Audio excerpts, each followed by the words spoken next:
ఈ రోజే డౌన్లోడ్ చేయండి, మీ ఫేవరెట్ షోస్ చూడండి. సరే సార్, మీరు చెప్తున్నారు కాబట్టి మధ్య మార్గంగా ఇద్దరం ఒక పోటీ పెట్టుకుందాం. అంటే కాలేజ్ తరపున మీరు, నా తరపున నా మనుషులన్నమాట. ఏం పోటీ? బాక్సింగ్ పోటీ పెట్టుకుందాం. పోటీలో నీ తరఫున మనుషులు గెలిస్తే కాలేజ్ నీకు వదిలేసి వెళ్ళిపోతా. అదే నా తరఫున మనుషులు గెలిస్తే సైలెంట్గా కాలేజీని వదిలి మీ దగ్గరున్న డాక్యుమెంట్స్ కూడా నాకు హ్యాండ్ ఓవర్ చేసి మీరు వెళ్ళిపోవాలి.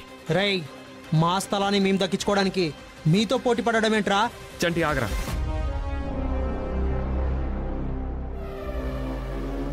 ఈ పోటీకి నేను రెడీ.